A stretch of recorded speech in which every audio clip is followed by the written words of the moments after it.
그럼 2주의 영화로 들어가야죠. 2주의 영화는 브로커입니다. 네, 브로커. 영화에서는 브로커라고 하더군요. 그렇죠. 근데 원래 브로커 아닌가요? 뿌로커요? 그건 너무 약간 좀 조금 발음이 싸? 네, 싸한데? 뿌로커. 난 원래 브로커라 하는데. 어. 브로커. 브로커. 브로커. 줄거리 설명으로 넘어가 보겠습니다. 세탁소를 운영하지만 늘 빚에 시달리는 상현과 베이비박스 시설에서 일하는 보육원 출신의 동수가 있습니다. 거센 비가 내리는 어느 낮밤 그들은 베이비박스에 놓인 한 아기를 몰래 데려가죠. 하지만 이튿날 생각지도 못하게 엄마 소영이 아기 우성을 찾으러 돌아오면서 이야기가 전개가 됩니다. 저는 이 영화를 롯데시네마 센트럴락에서 봤습니다. 센트럴락은 어딘가? 안산에 아, 안산 쪽에 있는 안산까지 영화관이에요. 가셨어요? 네네. 저기 여기저기 잘 돌아다니시네요. 그럼요. 여기저기. 안산이라. 그럼요. 잘 돌아다니고. 음. 영화 시작 전에 아이유 광고가 나오더라고. 엄청 나와. 엄청 나와. 맞아. 와. 이불 광고, 옷 그쵸, 광고, 그쵸. 약 광고. 뭐 최근에 톱 콜라 펩시, 찍었던데? 펩시. 콜라 찍었던데? 톱스타지. 야. 나는 영화 보기도 전에 이건 좀 톱스타지. 많이 나온다. 어. 라는 생각이 들었어요. 음. 어떻게 보셨나요? 네네. 이게 사실 제 이제 고레에다 히로카츠 감독의 작품이면서 한국 배우들과 그쵸. 한국 제작사에서 또 이제 진행한 작품을 되게 화제를 모았잖아요. 저도 사실 그 고레에다 히로카츠 감독님의 영화를 그렇게 많이 본 건 아니었어요. 근데 제가 이게 두 번째 작품인데 첫 번째 작품 봤던 거는 그렇게 거? 아버지가 된다. 그래요? 네. 근데 그거를 진짜 좀 충격을 먹으면서 봤어요. 이렇게 담담하면서 현실적이고 따뜻한 시선을 동시에 그려낼 수가 있구나.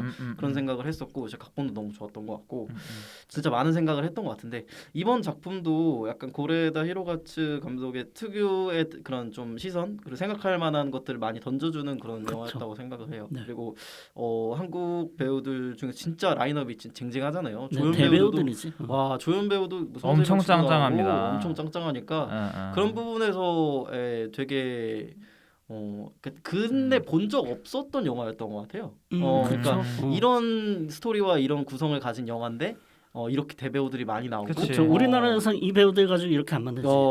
그치 맞아요. 모으기도 힘들고. 그치 그런 것도 있었고 또 약간 어떻게 보면은 그러니까 이게 소재가 굉장히 네. 독특하고 날 것이라고 생각을 했어요. 그런데 이런 주제를 가지고 되게 어떻게 보면은 재미없었다며. 그런 아니야? 짧게 말하면 재미없었다며. 그거는 이제 나중에. 나중에. 빌드업이야? 일단은 되게 그러니까 한국식으로 연출을 안 하잖아요. 그쵸. 되게 담담하게 연출을 가니까 그런 부분들은 되게 좀 신선했던 느낌이었던 것 같습니다. 네. 오케이. 네. 저도 막 엄청 재밌게 봤다고는 못하겠는데 일단은 이게 지금 소위 말해서 어그로라 그러죠. 어그로가 많이 끌렸어. 너무 많이 끌렸어. 그치. 어그로를? 네. 그러니까 영화 시작 전에 엄청났지. 아니, 뭐 깐 영화제면 그런 거? 그쵸. 까는 그럴 수 있다고 치는데 대배우들이잖아. 엄청 그쵸. 대배우들이죠. 그 대배우들이 나오는 영화다. 이러면 사람들이 기대감을 가지고 영화관을 간단 엄청 말이야. 기대했죠. 네. 근데 그 기대감에 충족한 영화는 분명히 아니었고 그리고 히로카즈 감독도 보통 영화를 찍을 때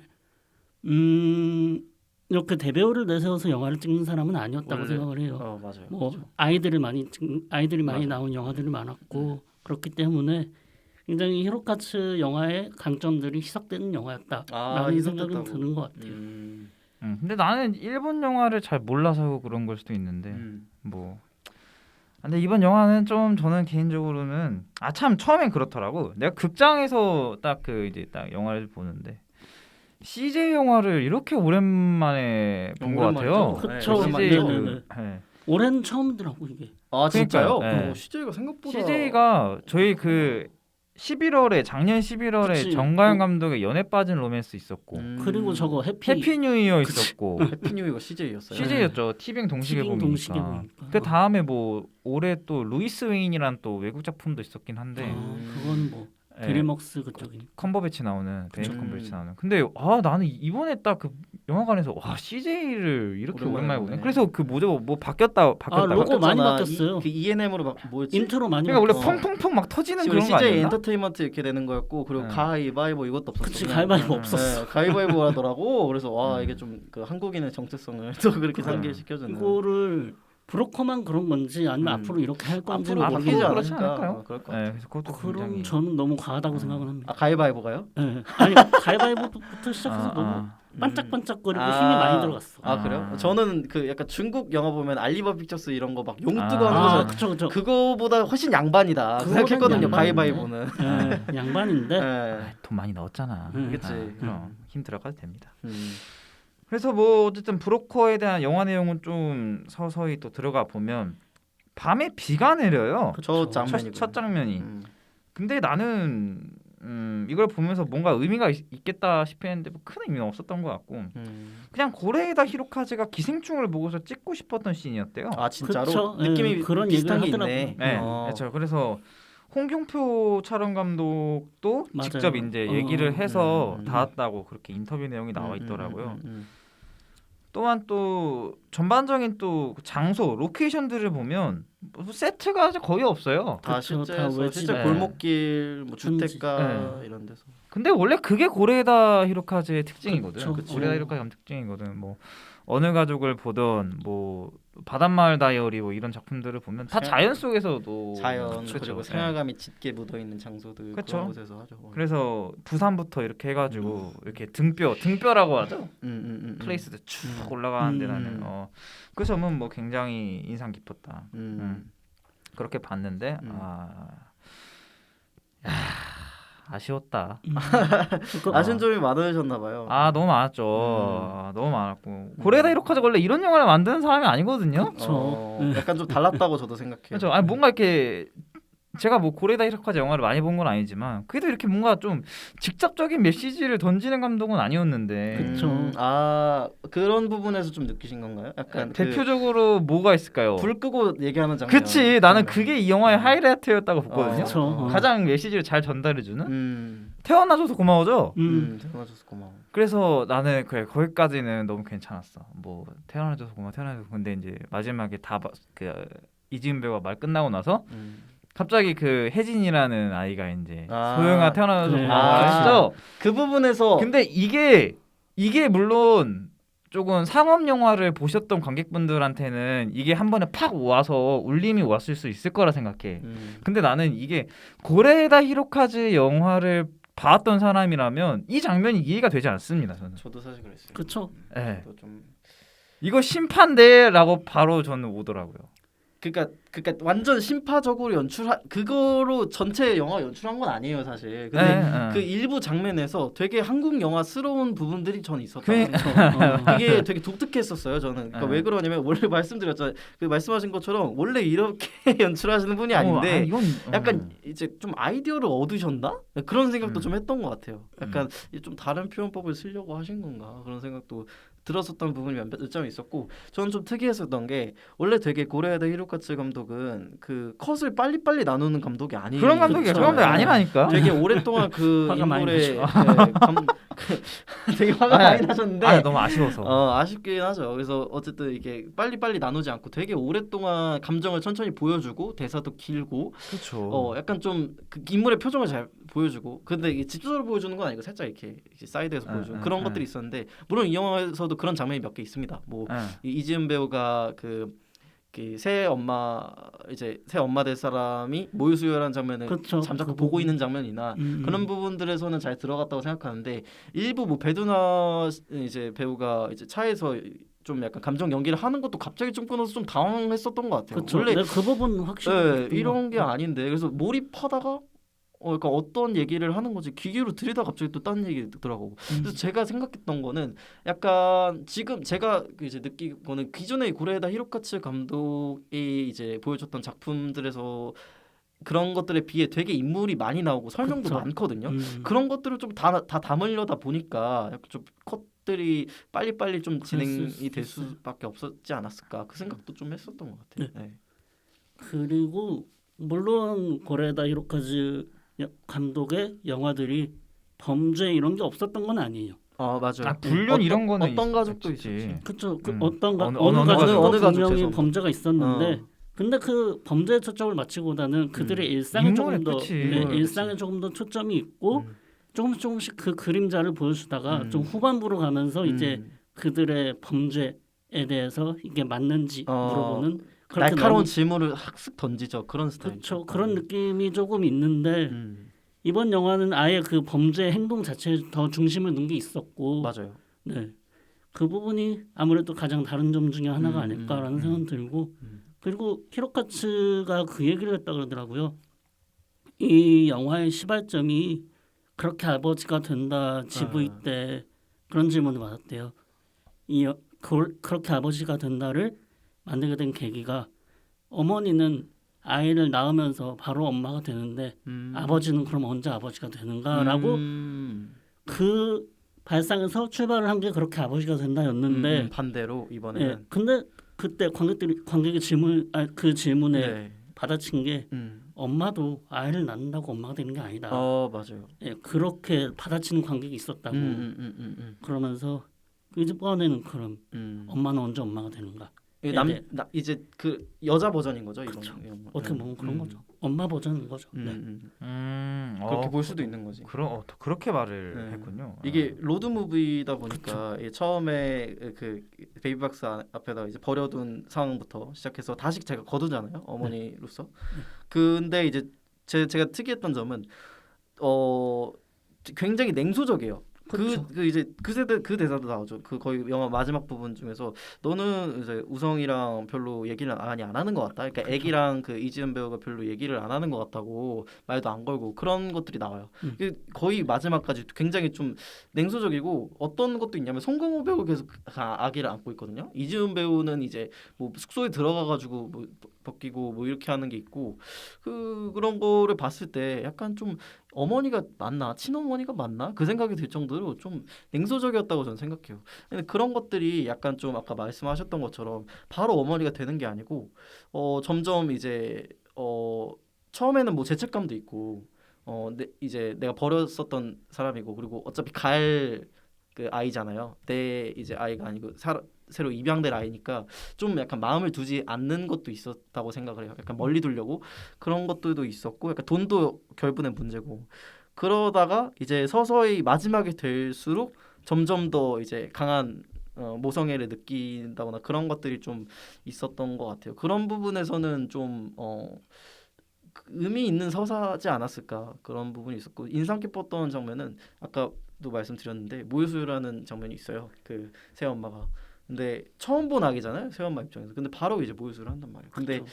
그 이제 아이유 이지은 배우가 맡은 역할은 계속 그걸 약간 멍하게 본단 말이죠. 마치 그 자기는 이제 그 아이가 태어나고 나서 한 번도 모유수유를 해야겠다는 생각을 이제 안 하는 사람처럼. 그걸 보면 극 중에서 계속 이제 그 젖병을 물죠. 모유수유. 그렇죠. 분유를 먹이죠. 그런 것들도 보면 약간 좀 그 점점 어머니가 돼가는 과정, 그리고 깨닫는 과정이라고 볼 수도 있지 않을까. 그 부분에서 우시는 관객도 있더라고요. 맞아요. 저도 그 부분은 좀 울림이 있었던 것 같아요. 그리고 그 엄마 노릇을 안 한다는 그 부분에 대해서는 어쩌면은 그것도 있다고 생각을 해요. 내가 얘 엄마라는 건 인지하고 있는데 다른 사람들한테 이 아이의 엄마가 나라고 말하고 싶지가 않은 그런 괴리가 있는 거지. 자기는 일단 사람을 죽인 사람이고 그렇게 막 성매매 여성이기도 하고 그랬으니까 예를 들어서 차에서 기저귀를 갈아줄 때 그때는 노래도 불러주고 그 모습이 생각이 나니까 아무래도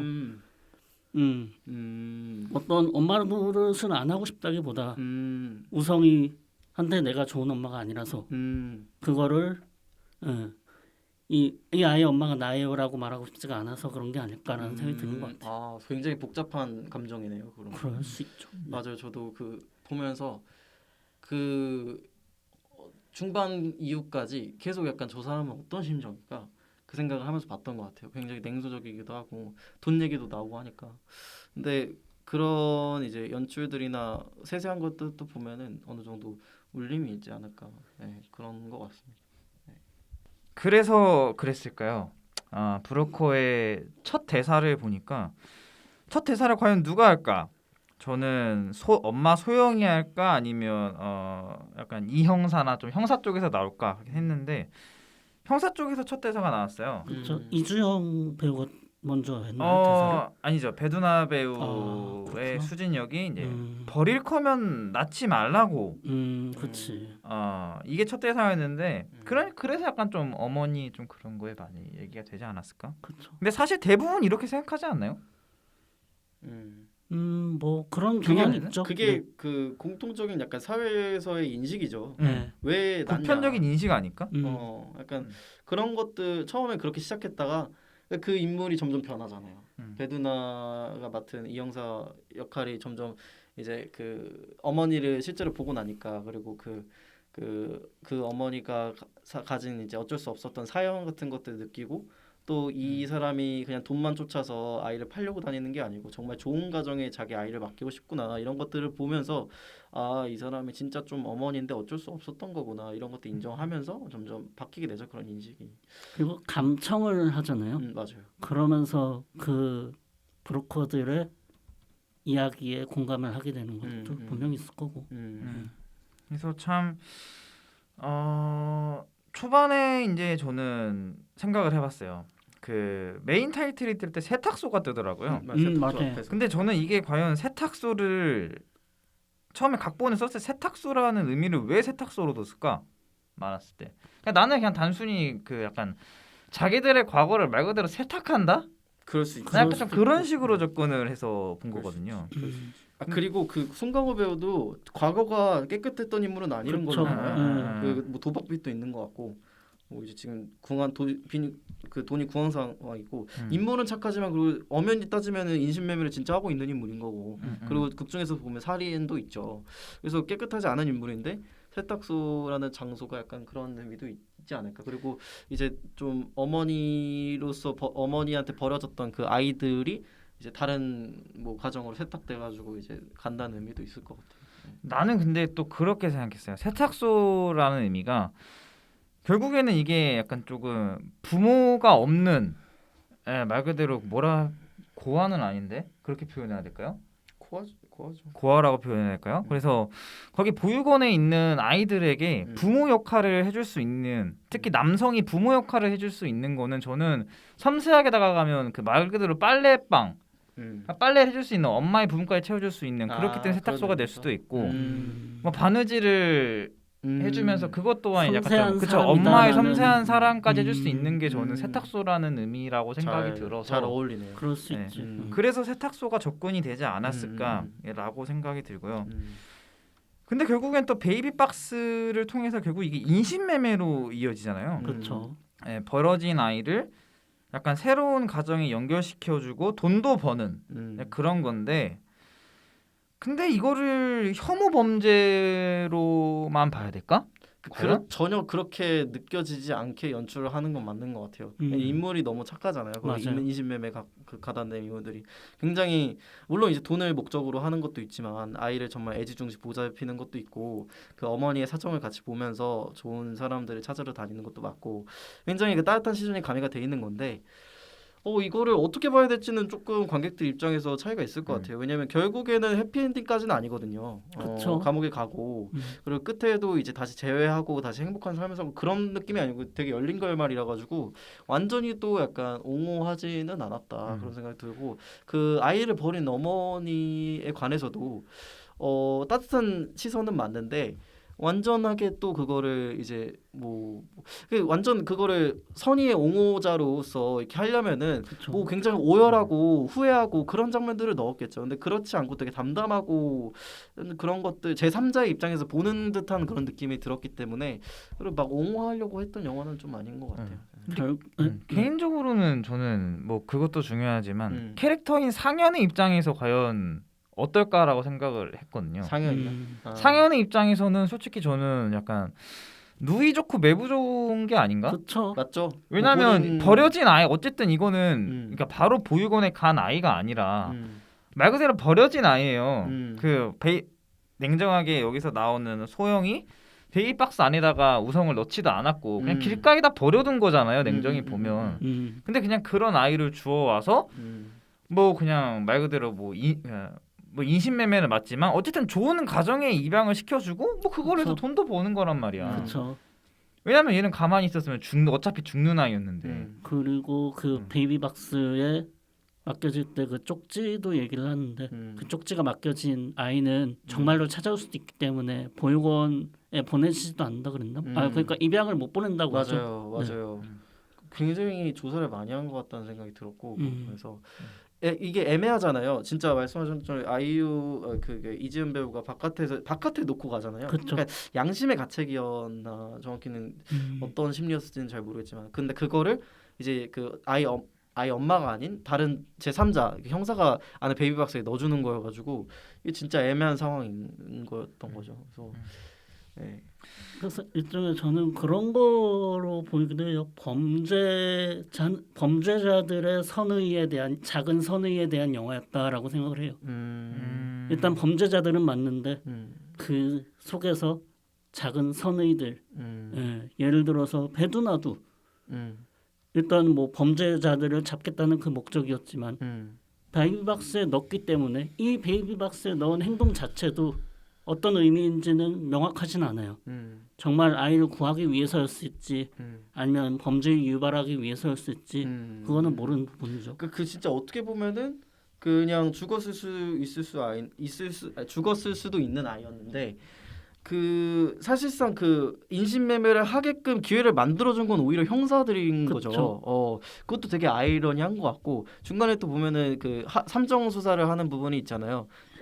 이제 가짜 부모들을 만들어가지고 그렇게 하는 것도 그 좀 약간 아이러니했던 부분이 있었던 것 같고 또 중간에 보면 그런 데서도 나와요. 나중에 이제 이 그 인신매매단이 진짜 좀 돈을 생각하는 게 아니고 좋은 부모를 찾으려고 하는 것들을 점점 이제 녹취도 하고 하면서 브로커는 우리였던 것 같아. 그런 대사가 나오죠. 아이가 팔려지길 원했던 건 우리밖에 없었던 것 같아. 제일 그런 것 같아. 그런 것들도 보면서 좀 생각을 많이 하게 되는 것 같아. 그러니까 왜 그런 대사 왜 직접적으로 하냐고. 원래는 안 했으면 좋겠다는 거죠. 그렇지. 그런 대사들이 없이 그냥. 맞아요. 낯설긴 했어요. 그런 대사들. 그거를 집안 어쩔 수 없어. 약간 그런 거 아닐까? 한국 관객 맞춤형 아니었을까? 아니 상업 영화니까 어쩔 수밖에 그치? 없던 거죠. 커뮤니케이션을 길을 많이 쉽게 했겠죠. 열어준 거죠. 길을 연 거죠. 난 많이 커뮤니케이션 제작사나 아니면 배우들이나 그런 걸 고쳤다고 생각을 해요. 그쵸.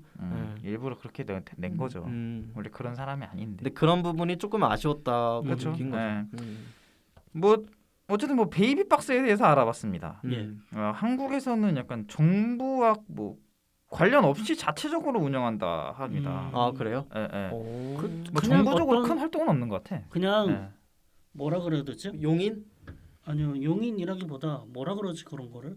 야 이거 방치라 하기도 좀 그렇고. 교회에서 자유? 예. 교회에서 시작한 일종의 그것도 일종의 선의죠. 선이죠. 그 어차피 그 버릴 아이라면 따뜻한 우리가 곳에. 따뜻하게 우리가 안전한 안아줄게요. 우리가 그 맞겠다 이런 그리고 막 그런 사람들은 그런 것도 있잖아요. 아이를 버리는 사람들은 자기가 범죄인 걸 아니까 그래서 그 모습을 드러내고 싶어 하지도 않는단 맞아요. 말이야. 그렇기 때문에 우리가 당신들을 보지도 않겠다. 베이비박스 안에 잘만 넣어주면 돌보겠다. 그런 의미도 있지 않았을까. 그래서 세계적으로도 몇몇 국가는 시행 중이래요. 네네. 그래서 뭐 오피셜인 것도 있고 언오피셜인 것도 있고 뭐 찬반 의견 확실하죠. 찬성은 어쨌든 생명이니까 이왕 어째 태어난 생명은 지켜야 된다라는 게 찬성 쪽 의견이고 근데 반대쪽을 얘기하면 오히려 유발한다. 그렇죠. 오히려 그 유발을 대사도 한다는 있죠. 거죠. 영화 안에 그 그러네. 대사도 있고. 베이비박스도 결국엔 그렇게 보일 수도 있겠네. 예, 오히려 더 죄책감 없이 그냥 맞아요. 그러한 행동을 하는 거니까. 대사가 있어요. 거기 네, 안에. 맞아요. 그런 것 그랬던 때문에 것 오히려 더 버리게 되는 거 아니야? 음. 그분이 초반에 나오고 맞아요. 전체적인 영화 전체적으로 그렇게 그런 논의를 끌고 가진 않는데 어쨌든 살짝 다른 부분이 있죠. 그래서 또 찾아보니까 굉장히 또 흥미로운 점이 많았던 게 베이비박스였고요. 근데 보통 저는 이런 약간 가족 영화를 보면 물론 그러니까 아이에 연관된 가족 영화를 보면 어쨌든 아이를 찍어주기도 한다만 보통은 어른들의 얘기를 좀 많이 어른들의 모습을 많이 담아내거든요. 저는 그렇게 느꼈는데 개인적으로는 이번 영화에는 유독 아이들의 얘기도 굉장히 많이 나오지 않았나로 생각해요. 얘기도 얘기지만 특히 샷이 특히 많았죠. 그러니까 뭐 그렇죠. 특히 그 아이 그 우성이 음. 그 배우라 하기도 뭐하죠. 박지용 배우님 18개월 우성역을 연기한. 나 누구 얘기나 했어. 이제 걸어 다니시던데. 그래서 그래요? 그거 봤어요? 그 시사회에서 맞아. 왔어요? 와가지고 걸어 다니다가 막 걸어다니는데. 자빠지고 앉아 있고 그치. 막. 너무 근데 귀엽더라고. 울지도 않아. 너무 귀엽더라고. 네, 울지도 않아. 그러니까 근데 우는 거 연기였던 거야 그러면? 약간 애가 순하대. 애가 그렇게 순하게 그렇게 말을 되게 잘 진짜로? 들어주셨다 하더라고. 아. 그것도 있고 또 혜진역을 연기한 이제 임상수 배우님, 아영님. 너무 귀여워요. 이분의 이야기도 굉장히 얘기가 많이 나오면서 어른들의 얘기도 많이 담아냈는데 아이들의 얘기까지 담아낸다. 이건 확실히 고레다 히로카즈의 특징이죠. 네. 특징이다. 네. 그렇게 다채로운 얘기를 담아낸다라는 게 저는 굉장히 또 좋았던 부분이었고요. 또 영화의 또 한 가지 또 특징을 또 짚으면 저는 초반부가 유독 클로즈업이 많았다고 생각했거든요. 못 느꼈나요? 아닌가? 맞긴 해요. 그렇긴 해요. 근데 특히 그 클로즈업이 배두나 배우가 연기한 수진하고 이지은 배우가 연기한 소영역의 유난히 저는 클로즈업을 많이 느꼈습니다. 그러니까 어쨌든 인간의 내면을 조금 들여다보는 거죠. 그러니까 엄마의 입장과 이제 그걸 대척점이죠, 대척점에 어떻게 있는 보면. 형사의 입장을 계속해서 저는 클로즈업으로 비춰주면서 영화가 진행이 되고 결국 고레다 히로카즈가 이때까지 보였던 그 자연, 그 광활함 그런 거를 이제 후반부에 붙여주면서 마무리가 됐다고 생각을 하거든요. 그래서 그렇게 볼 수도 있겠네.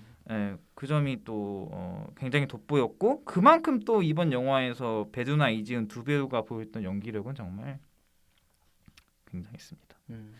개인적으로 이지은 배우의 최고의 드라마이자 영화가 아닐까요? 저는 아직까진 나의 아저씨. 아직까지 나의 아저씨? 네. 그 고레다 히로카즈가 나의 아저씨 보고 그거 보고 섭외를 캐스팅했다더라고. 했다 그러더라고요. 예. 그렇게 보셨군요. 저는 좀 개인적으로 별로 약간 몰입이 좀 어려웠던 부분들이 있었던 것 같아요. 욕하는 부분이나. 근데 발성법이 특이하시잖아요. 목소리가 전 그쵸. 특이하다고 생각하거든요. 그래서 그래요? 네, 좀 그런 부분에서 좀 몰입이 좀 아쉬웠던 부분이 있었고, 근데 후반부 가면서 오히려 이제 말이 없는 감정씬에서 더 빛을 발하지 않았나 그런 생각이 좀 들었고, 그 전체적으로 약간 아까 아이의 클로즈업이 많았다고 하셨는데 이 영화가 말하려고 했던 두 가지의 주제는 크게 보면 그런 것 같아요. 버려진 사람들의 이야기. 그쵸. 첫 번째고 두 번째는 이 범죄자들을 어떻게 볼 것인가.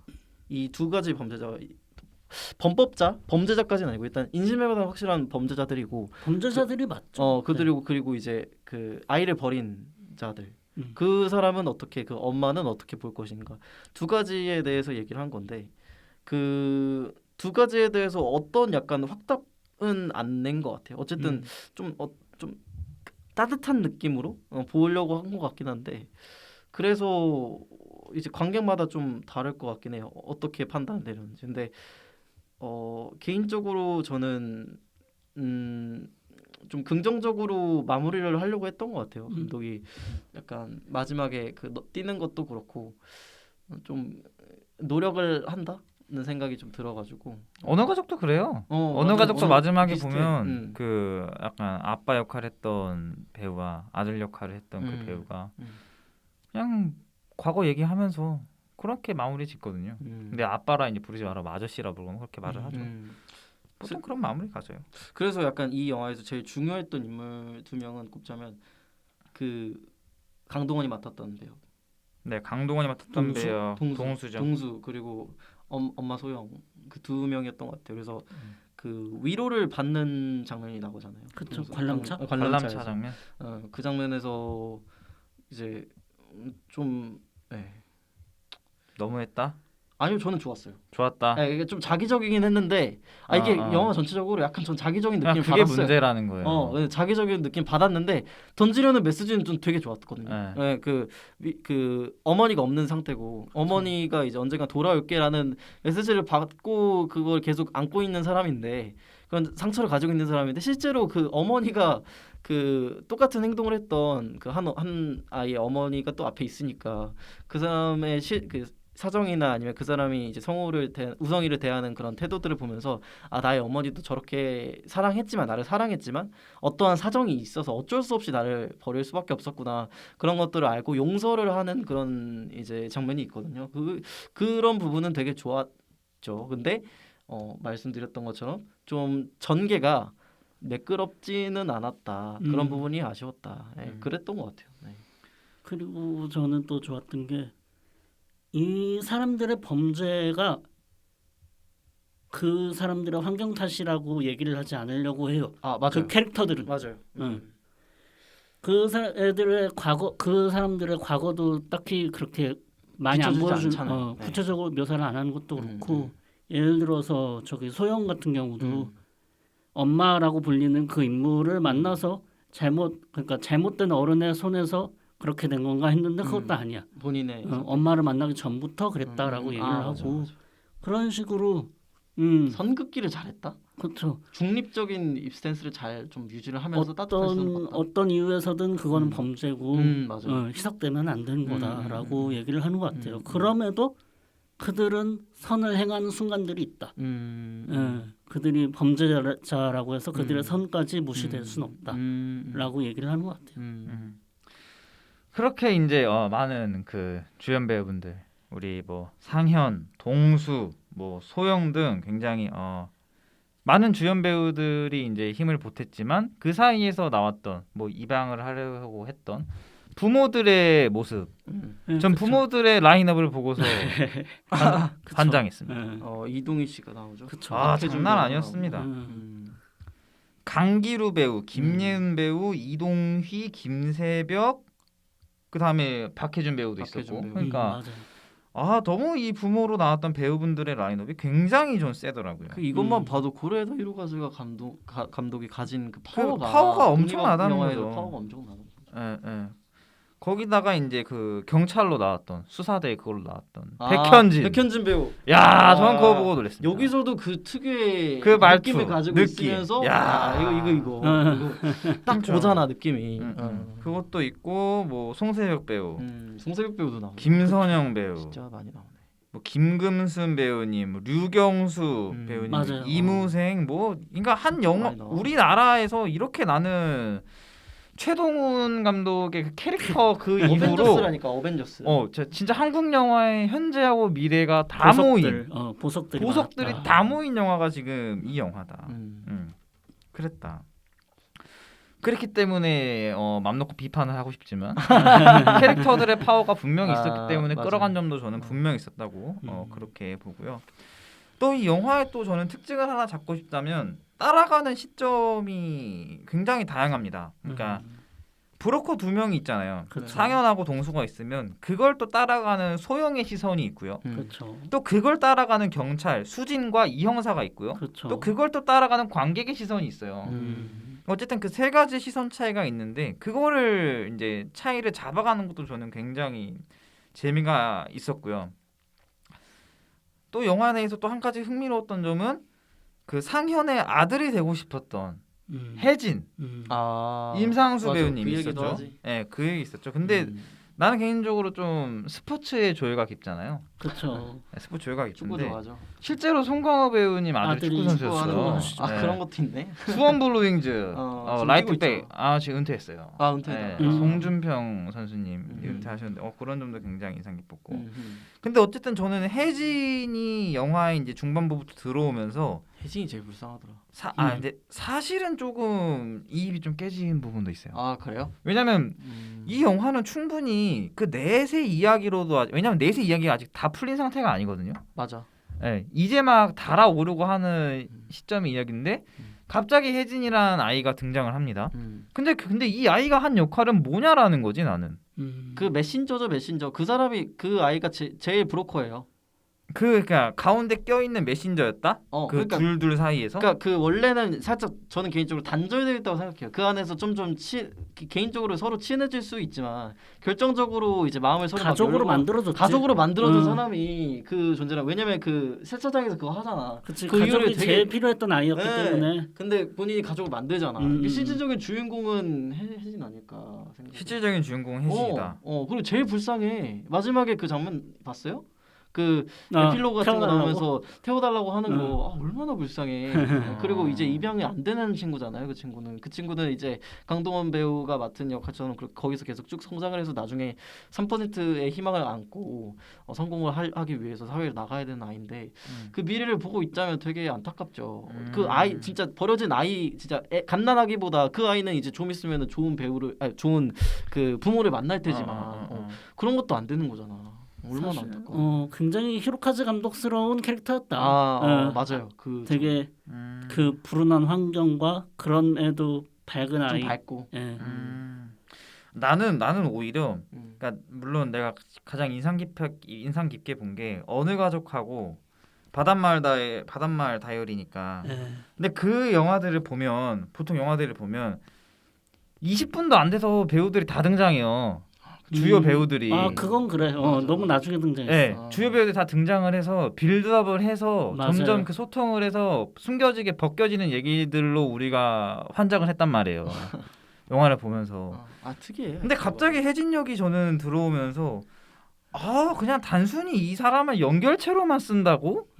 그런 것들이 그런 의도는 아니었을 것 같은데. 그러니까 저는 그런 것들이 좀 아쉽긴 했어요. 네. 그 혜진이란 인물도 갑자기? 그렇고 그 송강호 배우가 맡은 배역도 사실 좀 그렇지 않나요? 그러니까 상현역? 상현역도 사실 어떻게 보면은 그 버려진 인물 중에 하나긴 해요. 그쵸. 근데 상현에 대한 스토리가 굉장히 비중이 없습니다.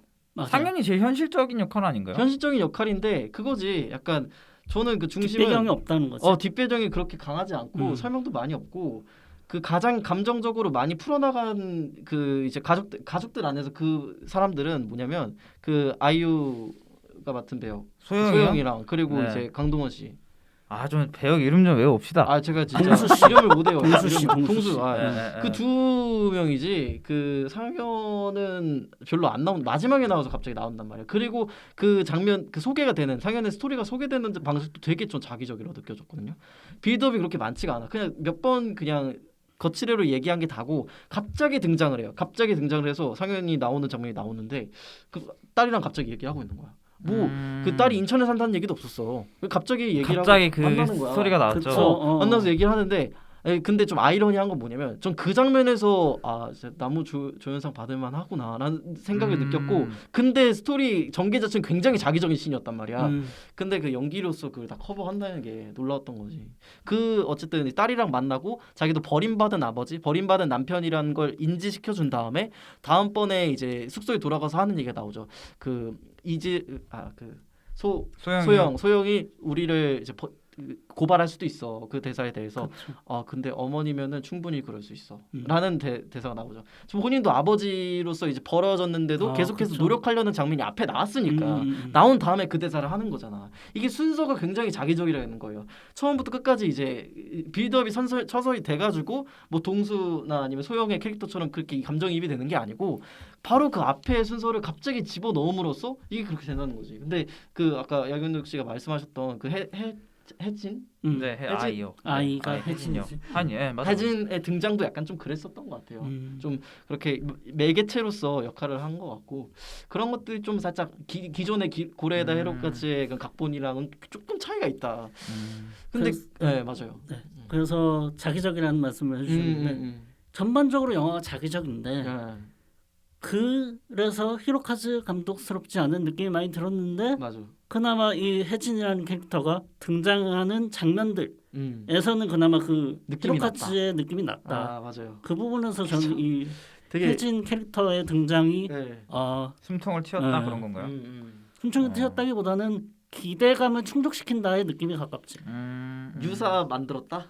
히로카츠 감독의 느낌을 영화는 만들었다? 이래야지라는 부분에 혜진이 있는 거야. 맞아요. 그거 맞는 것 같아요.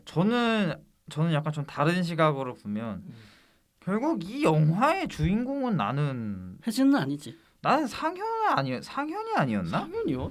저는 오히려 왜냐면 결국에 최종적인 뿌로코는 누굽니까? 상현 아닐까요? 아니죠. 최종적인 브로커는 혜진이죠.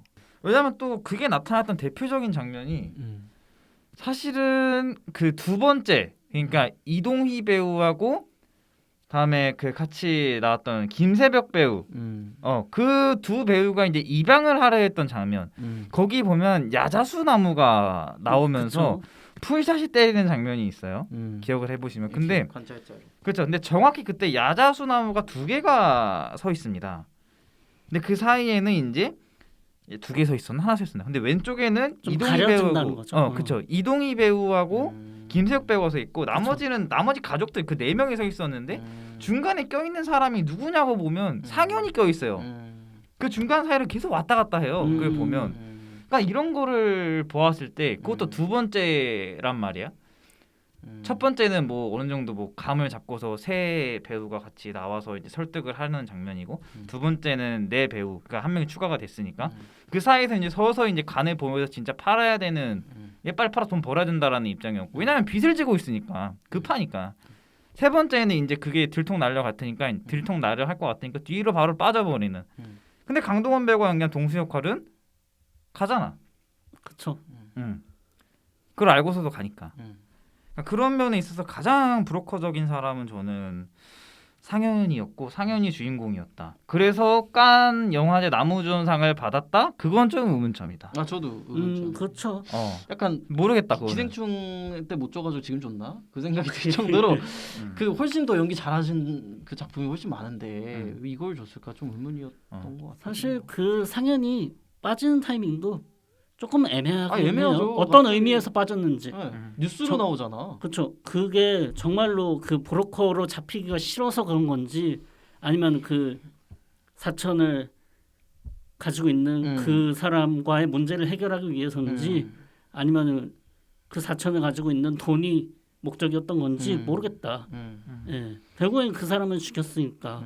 근데 왜 죽였는지는 안 나오고. 안 나오고. 그렇기 때문에 어떤 목적이었는지는 나오지 않는다. 그래서 나는 개인적으로 송강호 배우님이 물론 뛰어난 연기력을 펼치셨지만 상을 받은 이유는 그냥 또 개인적인 추측입니다.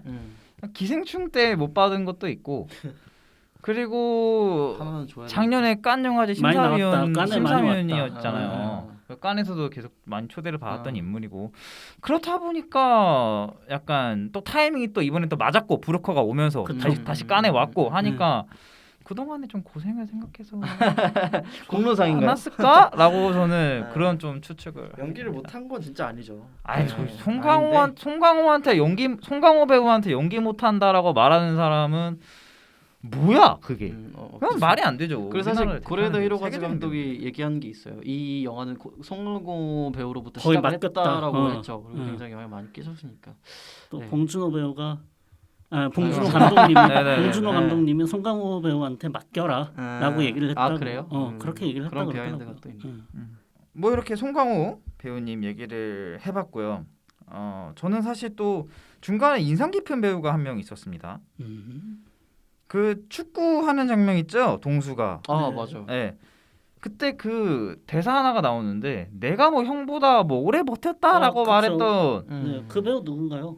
그거 성유빈 배우 아니었나요? 성유빈 성유빈 배우인가? 진짜. 나는 목소리가 딱 그랬던 것 같은데 그러니까 잘 못 글쎄요. 봤거든요. 그러니까 나왔나? 거의 네. 안 보이니까. 그냥 거의 안 보였는데 나는 그러니까 제대로 그 샷이 안 잡히다 보니까 그쵸. 제대로는 보진 못했지만 목소리며 그 모습하고 완전히 성유빈 배우하고 똑 닮았어가지고 그래도 못 보고 나왔어 그 마지막 그거를. 그래서 야 요즘 진짜 성유빈 배우 열일 하는구나. 마녀 2에도 나옵니다. 마녀 2에서 나오잖아요. 저가 네. 뭐 성유빈 유니버스에 뭐야?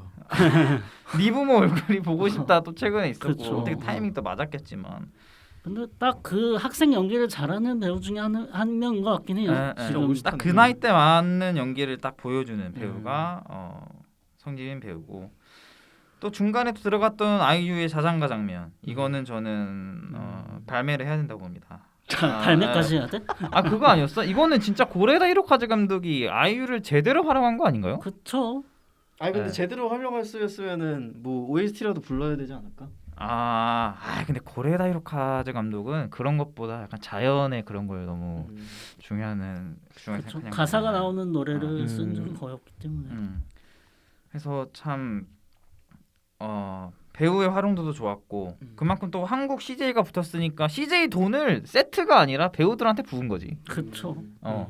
그렇게밖에 약간 저는 접근성이 그렇게 가능한 것 같고요.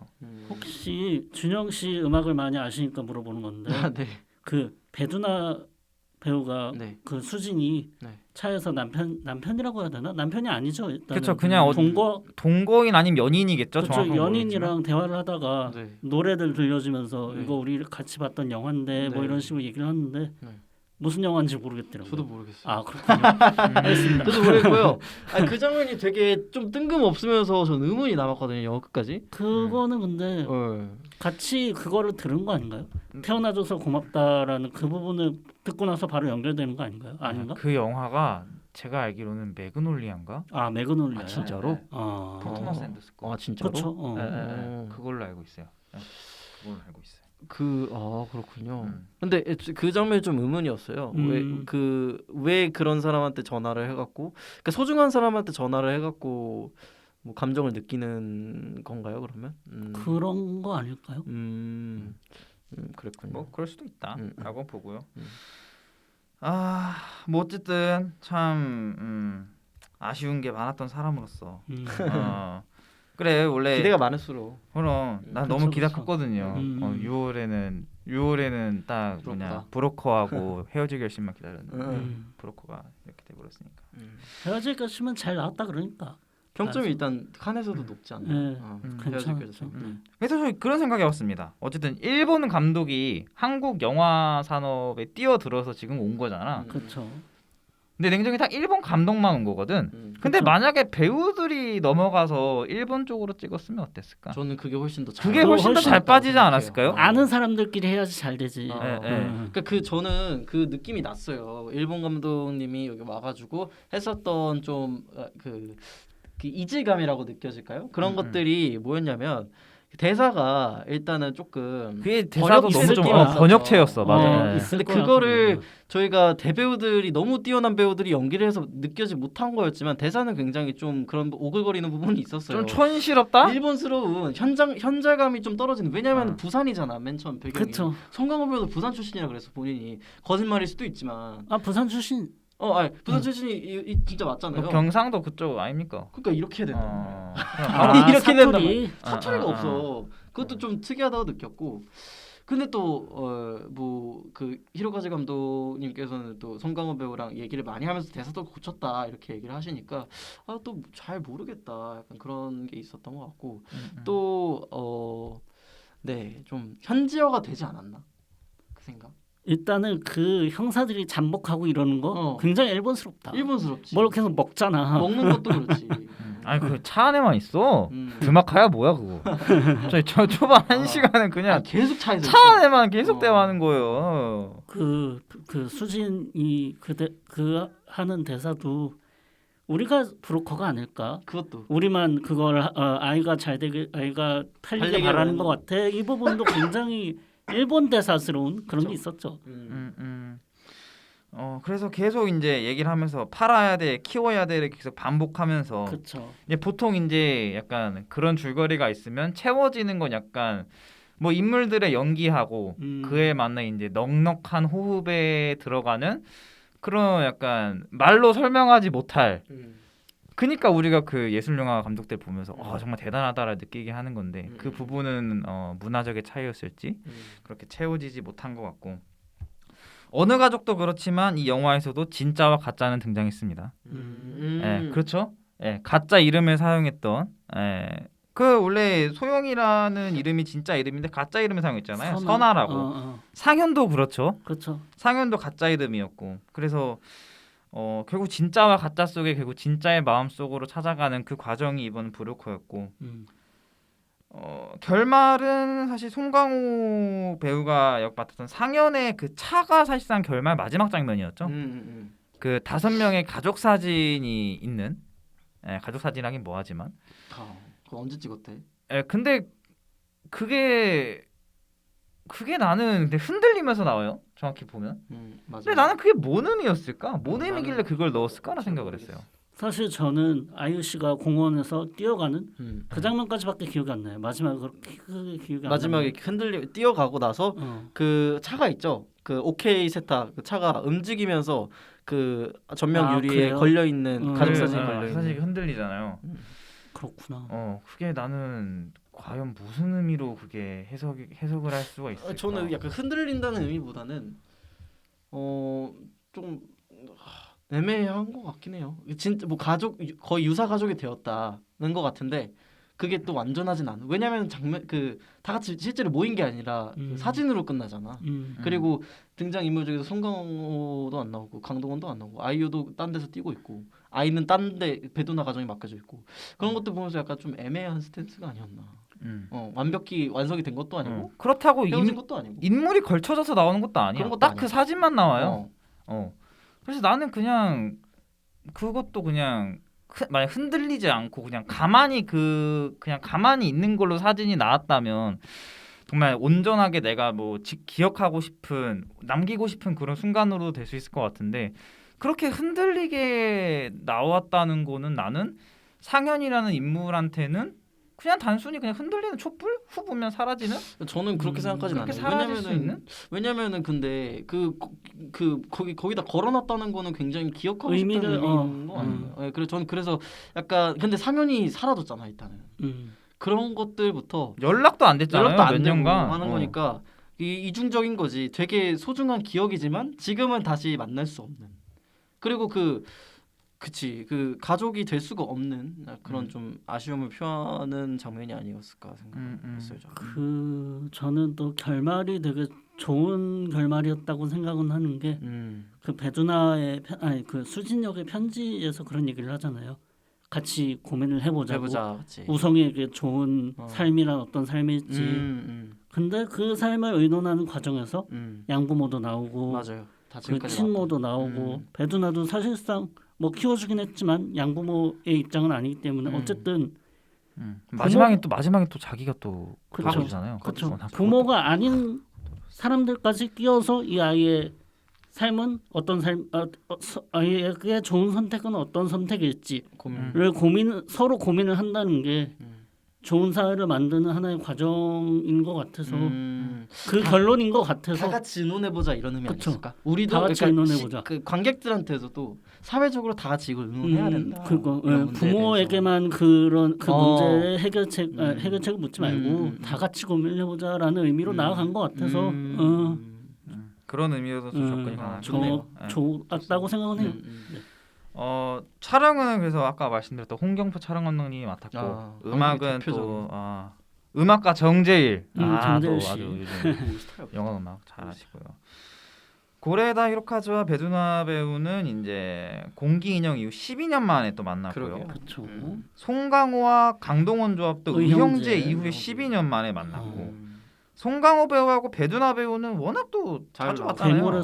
괴물 마야광, 목수는 나의 것 있고 배두나 배우하고 이지은 배우도 저는 넷플릭스 페르소나라는 작품에서 나왔네. 예, 그 단편 영화 같은 그 옴니버스 형태의 그 묶은 영화에서도 봤었기 때문에 어쨌든 이 주연 배우들의 조합은 저는 그냥 어디서 많이 봤었으니까 친밀하게 더 들어갈 수 있었던 그랬던 영화로 남지 않을까 싶네요. 개인적으로 가장 좀 영화랑 잘 묻었던 배우는 무조건 배두나 배우. 그리고 강동원 배우가 생각보다 굉장히 잘 어울렸다고 생각해요. 그러니까 진짜. 저는 그런 영화에서 보통은 이제 강동원 배우가 맡았던 배역들 중에서 가장 기억에 남는 것들을 따져보자면 전우치나 뭐 아니면 군도에서의 그런 빌런 역할, 강렬한 역할들, 또 검사회전의 그런 양아치 역할, 좀 강렬한 굉장히 잘생긴 배우잖아요. 그래서 기억에 많이 남는 게 그런 배역들인데 이번 역할에서는 그러니까 이번 역할도 비슷한 걸 맡은 적이 많거든요. 꽤 감정적인 연기를 많이 하는. 근데 그거랑 다 비교를 했을 때 이번 역할이 제일 담담하고 잘 좀 약간 좀 마르게 나오잖아요. 그리고 약간 순하면서도 그쵸, 표정이 되게 순해서 좋았어. 그리고 약간 위로하고 용서하는 듯한 또 좀 그런 느낌이 들었어가지고 생각보다 굉장히 잘 어울린다. 연기를 굉장히 잘하신다는 생각이 들었고 배두나 배우는 항상 느끼는 거지만 진짜 좀 대사를 할 때 굉장히 실생활 연기처럼 하시는데 그런 것들이 또 다 약간 감정이 또 들어가는 느낌이 들어가지고 진짜 잘 어울렸던 배우였던 것 같고 살짝 좀 아쉬웠던 배우 개인적으로 꼽자면 저는 이주영 배우나 존재감이 없었다고. 네, 존재가 굳이 아. 있었어야 됐나라는 생각이 좀 있었고 그리고 저는 개인적으로는 그 이지은 배우가 아쉬웠다? 저는 아쉬웠어요. 와 나는 거의 저는 그냥 아예 생판 모르는 신인을 그거에 맞다고 봐. 네, 그래요? 했어야지 더 몰입감이 났을 것 같거든요. 왜냐면은 말씀하셨잖아요. 광고가 전에 엄청 나왔다고. 그렇죠. 그걸 보고 나서 그 영화를 감상을 하니까 목소리나 표정이나 이런 것들이 너무 예전에 있었던 게 생각이 전 났어요.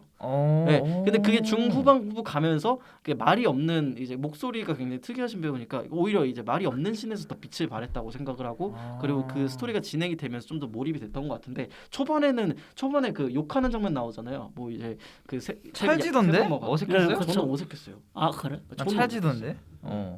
그랬던 부분이 저는 개인적인 생각이 그치 개인적으로니까요. 그러니까 저는 아까 그 양부모 후보들 네. 그 배우들 얘기하시면서 생각을 했던 건데 원래도 생각은 있었고 그 너무 대배우들이다. 저 양부모들 중에서도 이 뭐 상현 역할이나 이런 식으로 좀 대체를 해도 괜찮지 않았을까라는 생각을 하는데 너무 너무 대배우들이- 큰 사이즈에 꼈다. 근데 그에 비해 이야기가 너무 소소한 부분도 있었다. 근데 뭐 이전에 뭐 이지은 배우 같은 경우에는 지금 넷플릭스 페르소나도 있었고 독립 영화에서 이제 김종관 감독하고 작품을 내기도 했고 이번이 상업 영화 데뷔작이었는데 그 기사로 그런 기사가 떴었어요. 처음에 그 이지은 배우가 왜 칸 영화 여우주연상 그 후보다 막 그런 얘기가 있었거든요. 그렇죠, 있었죠. 근데 나는 이번 영화 보고서는 나는 정말 잘했다 있어요. 생각하거든. 진짜 예, 예. 갈리네요. 저는 정말 잘했다 생각해서. 그러니까 연기의 문제가 아니라 맞아요. 그 사람을 너무 잘한다. 너무 잘하- 그럴 수도 있어. 내가 너무 그치. 아이유에 예. 많이 생각합니다. 이 주연 배우들 다 그래. 음. 예. 배두나랑 이주영 배우까지는 그렇다고 치는데 송강호 배우님, 네. 강동원 배우님, 여기 이지은 배우님 다 너무 팬덤이 너무나도 큰 배우들이라. 예. 그래서 아까 말했던 것처럼 일본 배우들을 썼으면 더 괜찮지 그쵸. 않았을까 그런 것들이 그리고 좀 더 그게 있긴 했을 것 같아. 일본 배우들로 했으면은 이해 못할 그게 더 와닿긴 했을 것 같아. 쫓는 사람들이 이해를 못하잖아. 커뮤니케이션이 안 되니까 그 부분이 조금 더 있지 않았을까라는 생각이 드는 것 같아. 좋습니다. 그만큼 장단점이 있는 작품이었고 어쨌든 조금 많은 재료들에 비해서는 조금 아쉬웠던. 결과물이 조금은 아쉬웠던 작품이 브로커가 되지 않을까 싶네요. 평점하고 한 줄 평 들어가 봅시다. 저는 평점 6점이고요. 한 줄 평 이거 왓챠피디아에서 따왔거든요. 왓챠피디아 박혀도 되나? 네. 박피터님, 박피터님 이런 말씀 남겨주셨어요. 돈카츠 먹으러 왔는데 왜 돈가스 줘요? 라고 한 줄 평 남겨주셨습니다. 너무 와닿아서 제가 가져왔습니다. 네, 감사합니다. 다음 분 하시죠. 저는 6점이고요. 네. 범죄자들의 작은 선의에 대해 말하는 영화라고 하겠습니다. 네, 범죄자들의 작은 선의에 대해서 말하는 영화. 네, 가시죠. 평점 6점. 네. 저는 평점 5점에 5점이 처음 4점이라 하지 않았어요? 근데 조금 4점, 5점 고민을 하고 있어요. 5점에 5점. 오케이.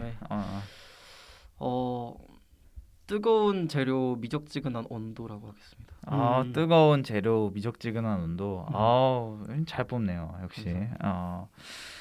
네, 이렇게 37회차 영일이들 브로커 만나봤습니다. 다음 주에도 모두 건강한 모습으로 뵀으면 좋겠습니다. 감사합니다. 네.